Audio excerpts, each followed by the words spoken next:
Bonsoir et bienvenue dans Culturel. Je suis ravie de vous retrouver pour vous dire un peu ce qui se passe en Sarthe en ce moment niveau culture. Il s'en passe des choses bien sûr en ces fêtes de fin d'année. Vous allez pouvoir découvrir plusieurs artistes à la galerie de l'Éphémère Grande Rue au Mans. Il y en a 3 qui seront avec nous sur le plateau ce soir.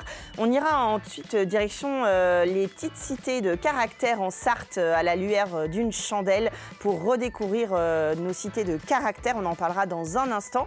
On retournera aussi au Plongeoir au Mans pour découvrir des arts autour du mât. Et puis Agnès Cabara nous emmènera au fil de l'eau à Allonne. On finira enfin avec la nouvelle production du Cœur d'Orphée. Une partie du plateau sera avec nous ce soir. Tout ça, c'est tout de suite avec nos invités dans Culturel.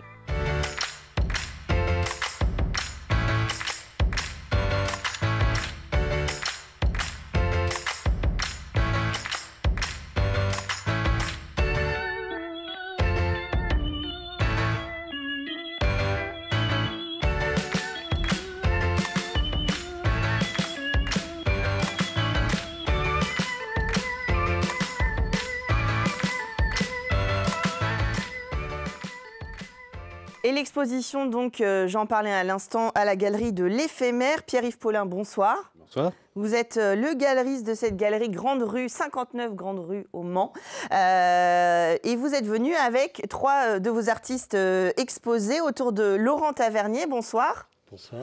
Cette exposition Écume de Neptune, vous allez nous parler de ce que vous exposez dans un instant. Et vous êtes entouré de Sarah Weville, bonsoir. Bonsoir. Vous êtes artiste céramiste et on va pouvoir découvrir certains de vos animaux et de vos insectes aussi, Sylviette Desfers, bonsoir. 3 artistes donc pour une exposition de fin d'année jusqu'à la fin décembre, Pierre-Yves Paulin. Qui a commencé un petit peu en novembre, autour de Laurent Tavernier, et puis de ses bateaux, de ses poissons et de ses bois flottés. Et puis petit à petit, l'idée, ça a été d'enrichir l'exposition avec des artistes qui sont un petit peu dans la même thématique, d'où la présence de Sylvia, puisqu'elle travaille un petit peu dans la même veine, dans la même façon de faire le même esprit en tout cas. Voilà, et puis pour rythmer petit à petit l'arrivée jusqu'à Noël. Alors justement, j'en parle parce que c'est pas du tout un gros mot de parler de commerce quand on parle d'art aussi. Une galerie, c'est évidemment l'occasion de découvrir le travail des artistes. Et c'est pourquoi pas l'occasion aussi de se faire des cadeaux ou d'offrir de l'art au pied du sapin. Et il y en a un peu pour tous les goûts et toutes les bourses. Absolument. Et puis, alors, nous sommes une galerie associative, mais pour autant, effectivement, on a besoin d'un petit peu de sous pour pouvoir continuer à exposer tous ces artistes et faire toutes ces découvertes et puis les proposer au plus grand public et au plus grand nombre. Et à tous les prix, parce que de mémoire, je crois que ça doit commencer à 15 euros jusqu'à 3 ou 4 000 euros. Donc, vraiment, pour tous les genres, pour tous les styles, sur tous les médiums possibles et imaginables, pour tous les plaisirs, pour tous les yeux. Et puis le garder aussi chez soi. Alors Laurent Tavernier, cette exposition Écume de Neptune, on l'a bien compris avec Pierre-Yves, on est autour de l'univers marin. C'est ça, oui. Des bateaux avec des gros morceaux de vieux bois que je trouve dans les ports, des oiseaux avec du bois flotté que je ramasse sur les plages et des poissons avec du bois aussi, je trouve un peu partout, et tout et n'importe quoi je trouve au fond des garages et dans les brocantes. Là, on est vraiment sur de la récup comme matériau pour emmener dans un univers très marin. Qu'est-ce qui vous a donné envie, une passion pour le bord de mer, qui vous a donné envie de nous le ramener ici au Mans ? Je traîne depuis toujours dans les ports, sur les plages, dans les cimetières à bateaux. Je trouve que ce sont des lieux qui véhiculent une poésie incroyable entre la terre et la mer, entre le vivant et l'au-delà. Et c'est tout naturellement que j'ai eu envie d'utiliser ces matériaux. J'avais envie depuis longtemps, et puis l'envie irrépressible m'a submergé. Depuis 2 ans, je ne fais plus que ça. Alors, souvent, on a un peu d'humour sur la décoration de bord de mer ou sur les œuvres de bord de mer. Là, c'est vraiment la thématique, mais on est dans des objets qui ont une poésie aussi d'objets, de récupération, d'accumulation. On est sur le sujet de la mer, des bateaux, des poissons, etc. Mais vous avez vraiment créé votre petite poésie formelle, on va dire.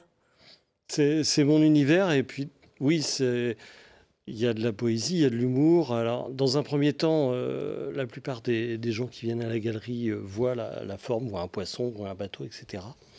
Et puis, en s'approchant, ils reconnaissent un bout de moulinette, un vieil outil, un ressort, une burette d'huile ou la marque d'une boîte de sardines. Et on est entre la poésie et l'humour, quoi. Ouais, c'est ça. Et puis ça raconte un peu une histoire, finalement. Chacun en prend un petit bout.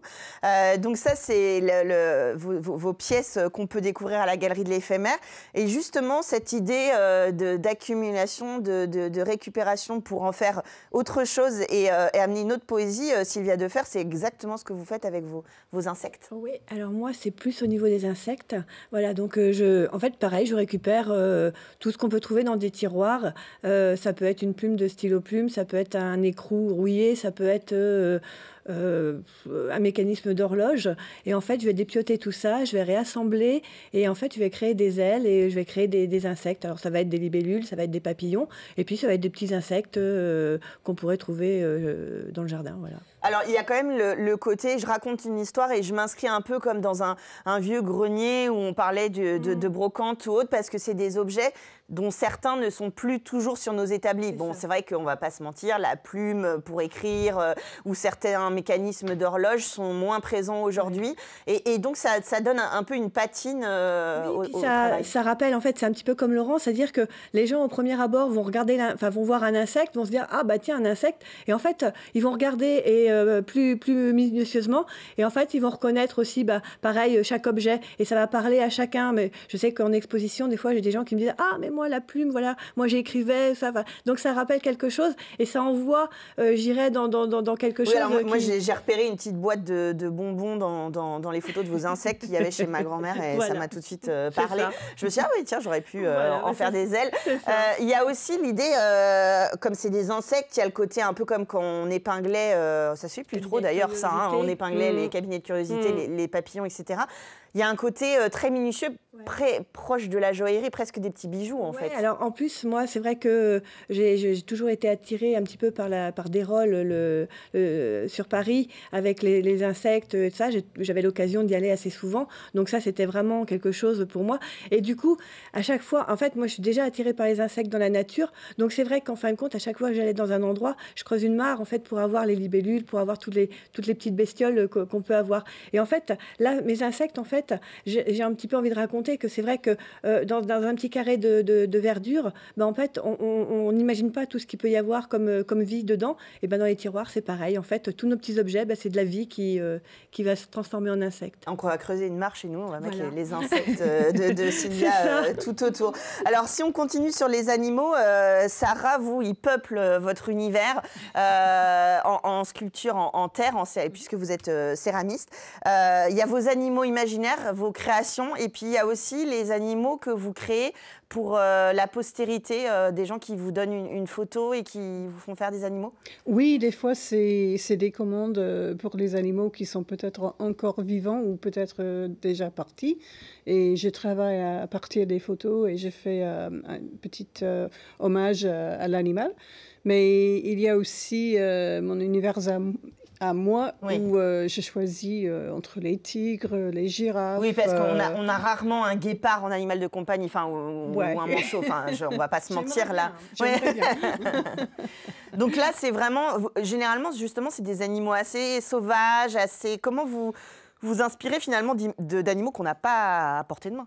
Pas forcément, parce que plus récemment, je suis concentrée sur les oiseaux, particulièrement les oiseaux qu'on trouve dans le jardin, les moineaux, les mésanges, les chouettes.